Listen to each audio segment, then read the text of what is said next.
Hi, my name is Katerina, and I'm 1 month post-op gastric bypass RNY, and I want to share my results with you. Stick around.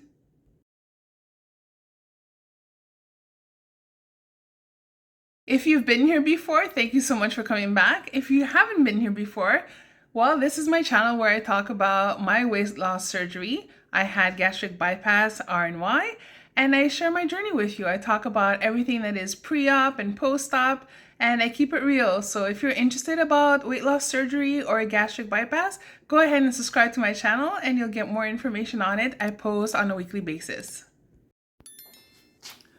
All right, let's keep it real then.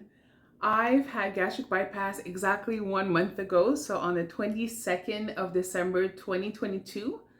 And today we're the 22nd of January 2023. It's a Sunday, so every Sunday I wake up and I weigh myself. And I was very excited, and I definitely want to share this with you. I lost a total of 20.3 pounds in a month. So at my highest weight, I was 356.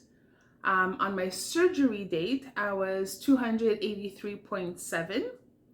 And then today, I'm 263.4. So that's a total of 72.3 pounds lost prior to surgery and 20.3 pounds lost after surgery for a total of 92.6 pounds. I know that me a year from now is going to look back on this video and be really proud of where I am. And today too, I'm really proud. I'm close to 100 pounds that I've lost.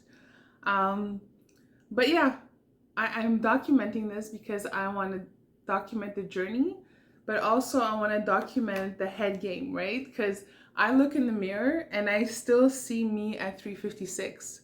But then there's non-scale victories. Like yesterday, we went on a ski slope and I was looking for hot pants to wear to keep me warm on the ski slope. And I put on these velvety pants that I used to wear all the time. And they were huge on me. And I've only lost like 20.3 pounds. But they were so big on me. I've also had non-scale victories where I had bought pants like 4 years ago, hoping that they would fit, and they never fit. So they've been sitting in my closet. And when I tried them on, not only do they fit, but they fit loosely. So I've had a lot of non-scale victories within this journey, and I need to remind myself. So I do these videos for myself and also to help other people that are going through the same journey or who are interested in going through the journey, because it's a head game for me. For me personally, it's a head game. So I need to document it so I can look at myself and see what I truly look like. Because I don't feel that way, and I definitely don't see myself that way in the mirror. Let's talk about measurements. So when I started this journey, I did a small video on YouTube on this platform documenting my measurements. So it's called My Measurements, and I documented the size of my neck, my waist, my arms, and my hips. So I did that again today. I'm glad to say that my neck was a 17-inch neck. Now it's at 16. My waist was at 52 3/4. Now it's at 51 inches. My right arm was at 14. Now it's at 13.5. My left arm was at 15 inches. Now it's at 14. And my hips were at 56 inches, and now they're at 54. So it's going good. I'm progressing the right way. I'm really happy about this. What I'm also extremely happy about is the fact that my sugars are getting so much better. They started getting better a little bit close to the surgery. When I was on the liquid phase, I noticed that they were stabilizing. My sugars, I've been diabetic for about 12 years now, type 2 diabetes. And it's been an emotional roller coaster and a physical roller coaster. And it had gotten really, really bad when I was at my highest weight. I was on insulin and it was really, really bad.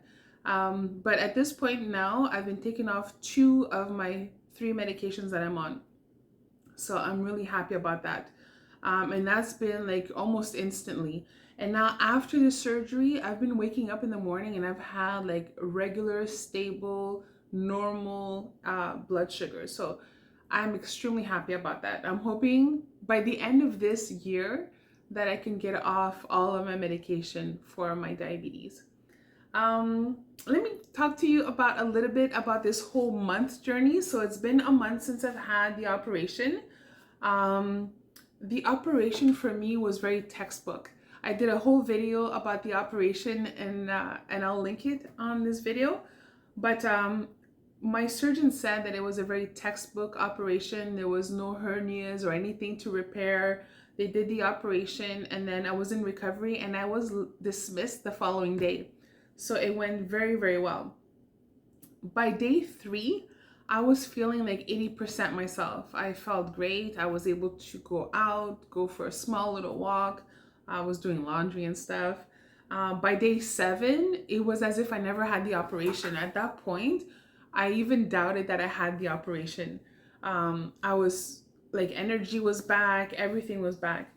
And then I met with the nurse at the clinic. We have like a 1 week visit, and I met with her and I told her how everything was going, and she checked on me and she said, okay, great, you can move on to soft foods. And then the following week I was moved on to just regular foods. So I went from going from liquid diet to soft foods to regular foods very, very quickly within the month. And that's when I finally experienced dumping syndrome. And let me tell you, that was something else. I tried to have raw onions. I don't know what I was thinking, but immediately just the bite of the raw onion had me gasping for life. It felt like somebody was taking my heart and squishing it in their hands, like squishing it. It was damn painful, and I will never experience that again, I hope, because I honestly thought I was gonna die. I'm looking at my notes right now because so much happened in a month that I just want to make sure that I tell you all about it. Because I want you, if you're thinking about having gastric bypass surgery, just to give you like a realistic feel of what it's like. Now, I had a great experience so far. There's a lot of people that have not. I don't want you to be scared. I think that you need to trust your surgeon, and also you need to trust the reasons why you're doing it. For me, so far, it's been a good experience. Whether I had low energy at the beginning, whether I had dumping syndrome, overall, I don't regret it at all. Let me tell you a little bit more about the food stage. So I moved on through the food stages very, very quickly, because normally you're on a liquid diet prior to the surgery. It's the liver shrinking diet. To make sure that your liver doesn't take too much space so that they can access everything they need to access. And then after this surgery, you're supposed to be on a liquid diet again.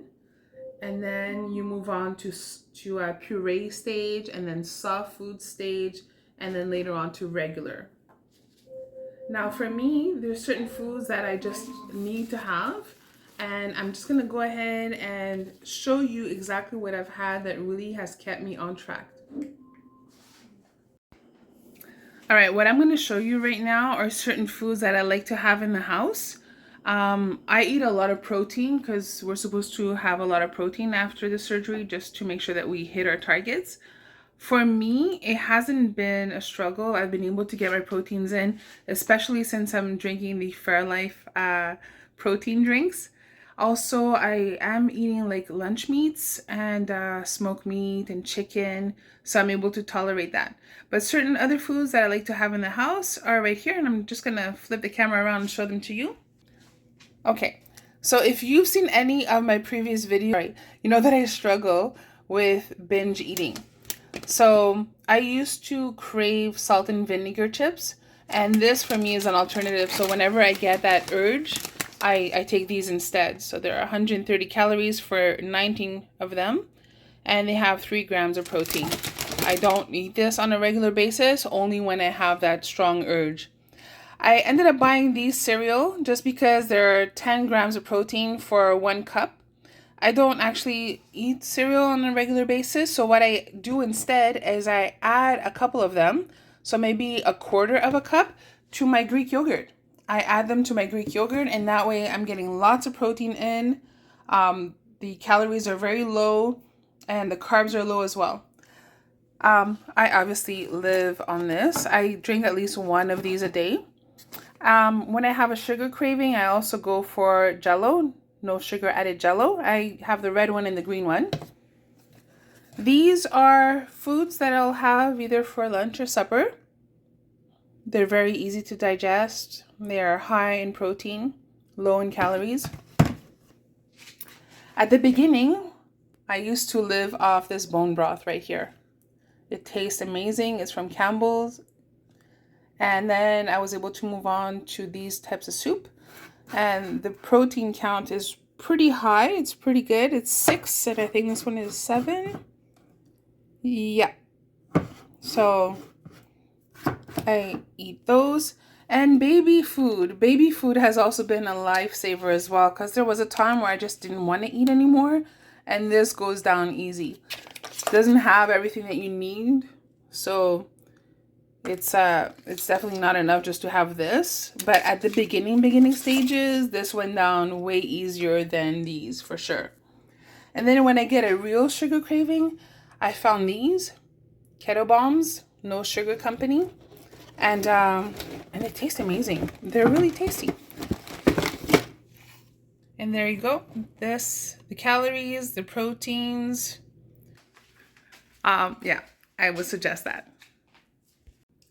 So multivitamins.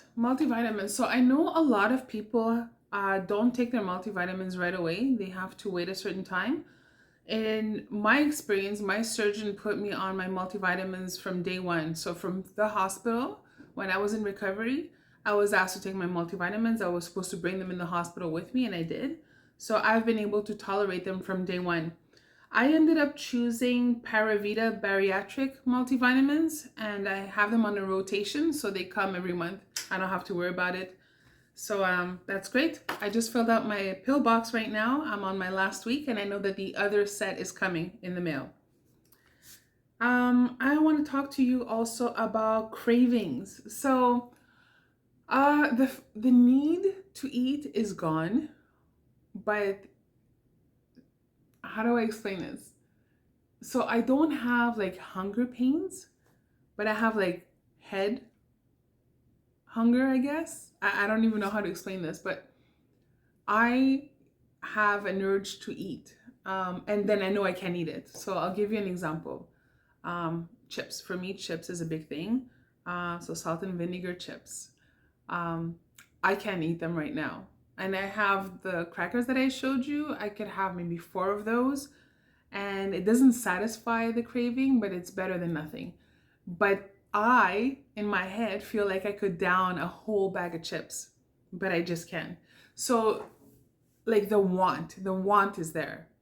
But so I don't know if it's the need or the want, but it's there. It doesn't go away. Like if you used to struggle with food, if you had some sort of a food addiction or some sort of ED, then you might understand what I mean. So surgery obviously does not cure that in any way. Talking about that, I've been followed. If you follow my journey, you know that I've been followed by a behavioral therapist and a psychologist, and I've been seeing them for a while now. I had to let go of my psychologist because if you've seen my previous video, she was urging me, now that I've had the surgery, to reintegrate my binge foods. So foods that I used to binge on. And I just don't feel ready. I don't feel ready. For me, it was like comparing it to like a cocaine addict. Would you tell a cocaine addict to just have just a little bit of coke? You know what I mean? So after having a whole back and forth with her, I don't feel ready to pursue that type of therapy. So I'm going to continue with my behavioral therapist. But I put the psychology on pause right now until I feel more prepared. I'm still struggling when it comes to binging. I know that when I had the dumping syndrome, it's because I hadn't eaten properly all day. And I thought it would be a good idea to just pick up a burger without the bun and just have it like lettuce wrapped. And then I added tomatoes and raw onions. And I had that need for that burger. And obviously I shouldn't have done it, you know? So yeah, so I wanted to talk to you a little bit about cravings and binge foods. If you're struggling with that, it doesn't go away. I heard from, people on Facebook and Instagram and on TikTok, they've been telling me that, down the long run, because of the restriction, it does uh, greatly diminish. And I'm hoping that will be the case for me. But 1 month after surgery, it has not. We'll see where we go a year from now. Hopefully, be way better. Um, what else? Let me look at my notes here. Oh, I do want to say I have so much more energy. I can't even explain this. I honestly, I don't know if it was just by losing this 20 pounds or I don't know. I have energy. Like I wake up without an alarm right now. I feel so good. I feel so good. Like I honestly, I don't know if it's maybe because my sugars are stabilizing, but oh my God, I feel so good. I don't know why I waited so long to have this surgery. I can't even explain. But yeah, let's move on to TMIs. So TMIs, let me tell you about TMIs. Um, After surgery, it took me 9 days to go poop. Yeah, 9 days to go poop. I the nurse at the hospital after my 1 week appointment, she's like, please give me a call when you go poop because right now I'm concerned. And so was I. But I didn't feel like I needed to. Like I honestly didn't have the urge to go. And then just one morning I went. But yeah. And ever since then, again, more TMI. This is the TMI section of the video. I don't go every day anymore. I honestly go maybe 3 times a week. So I don't know if it's because I'm not eating as much, but yeah, I guess the need to go goes away 1 month after post-op. I'm not saying it's gonna be like this forever, but I'm just saying that 1 month after gastric bypass, I don't poop every day. you know? Yeah. Another TMI, my pee smells like a men's urinal. And I don't know if that's because I might be dehydrated. I drink a lot of water. I have a Yeti that I fill up, a 64-ounce Yeti. I fill that up like 2-3 times a day. I drink a lot of water.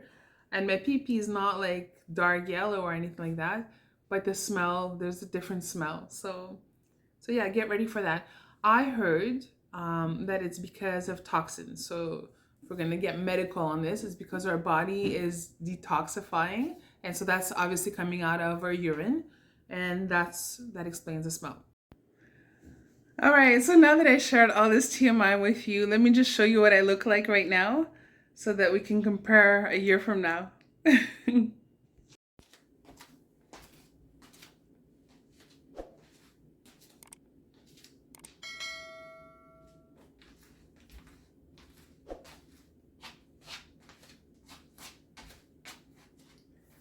This is me. This is me 1 month post-op. If you're thinking about having gastric bypass, if you've been researching it, if you've been thinking about it over and over again, I could only share my experience. I think I waited too long. I wish I would have done it about 15 years ago. I wish I would have done it way back when. Because right now I'm 44 years old. I think my recovery is going to be slower. The weight loss is going to be slower.